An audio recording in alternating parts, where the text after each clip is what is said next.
I still remember the night they threw me out of the house. The sound of rain hitting the broken gutters, the smell of wet earth, and the way my stepfather's voice echoed through the hallway. It's burned into my memory like a scar I can't erase. I was 17, too young to be on my own, but apparently too old to be tolerated by the man my mother had chosen after my dad died. His name was Mark. He wasn't evil in the movie villain sense. He was worse, calm, polite, always smiling when my mom was around. But when she wasn't, he looked at me like I was a stain he couldn't scrub off his perfect new life. After Dad's accident, Mom fell apart. I don't blame her. She lost the man who loved her more than anything. But instead of healing, she rushed into Mark's arms, wealthy, successful, charming. He owned a small construction company, drove a new truck every year, and bought her expensive jewelry that sparkled under the kitchen lights, while the mortgage bills piled up on the counter. For a while, I thought he'd help us. I wanted to believe he'd take care of Mom. But the first time I caught him yelling at her, everything changed. He told her I was a distraction, that I was lazy, that I reminded her too much of my father. Slowly, she started agreeing. She stopped asking about my grades, stopped showing up at my baseball games. Every time I walked into a room, Mark's voice would drop into that fake, disappointed tone. Shouldn't you be studying, Jake? Or, you'll never make it anywhere if you keep hanging around here. I'd learn to just nod, keep my mouth shut, and disappear into my room. The night he kicked me out started like any other argument. He said I used his truck without permission, though I hadn't touched it. Mom stood by the window, arms folded, her eyes glassy and tired.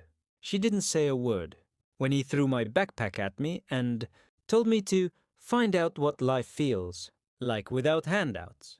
I looked at her one last time, waiting for her to say something. Anything, but she just turned away. I walked out into the rain with $43 and a duffel bag of clothes. I slept in an abandoned bus stop that night. The cold crept into my bones, and I kept telling myself I wouldn't cry. But I did. The next morning, I started walking, anywhere that wasn't there.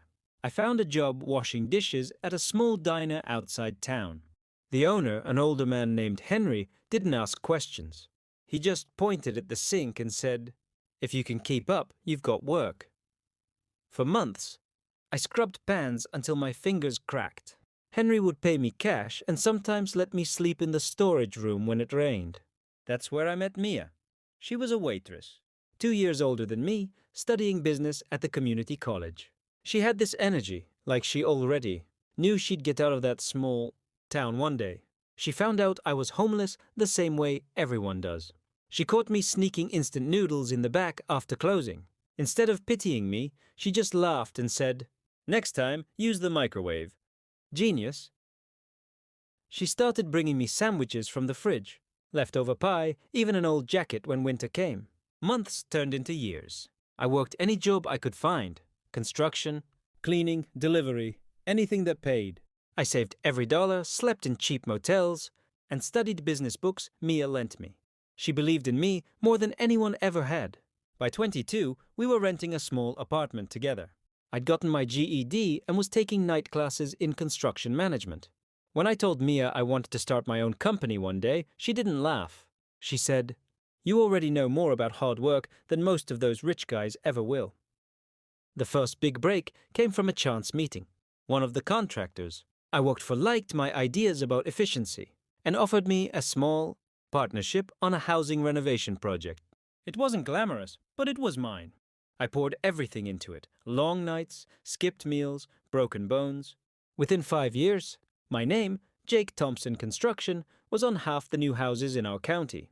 By 27, I had a small office, 10 employees, and more contracts than I could handle. Mia handled finances and I handled the field work. We made a good team. One day, a realtor called about a foreclosed property, a big, 2-story house on Maple Drive. I didn't think much of it at first, but when she sent the address, my stomach dropped. It was that house. The same white brick house with the broken gutter and the oak tree inn. The front yard. The house Mark had kicked me out of 10 years ago. For a long moment, I just stared at the email. Then I started to laugh. It wasn't the happy kind.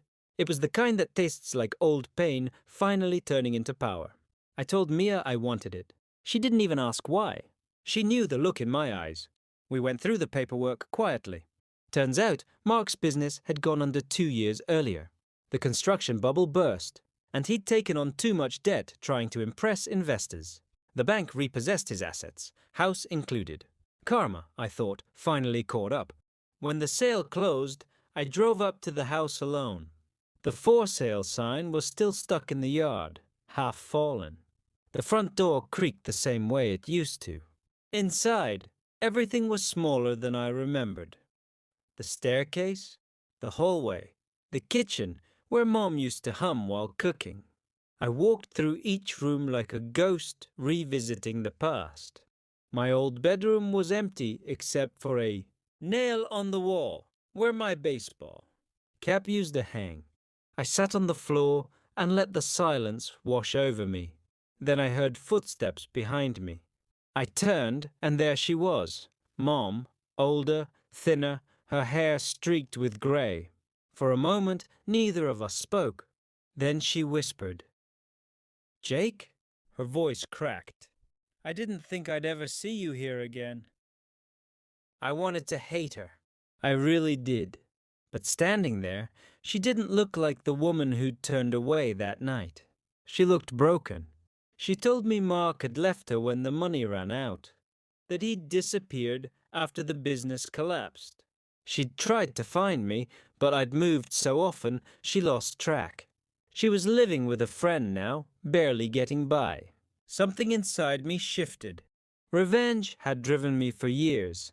It had fueled every late night, every deal, every dollar I saved. But now, seeing her like that, I realized the house wasn't just about payback. It was about taking back the part of myself they'd thrown away. I handed her the keys. "You can stay here," I said quietly. "It's yours now. Paid in full." She stared at me like she didn't understand. "Why?" she asked. I shrugged.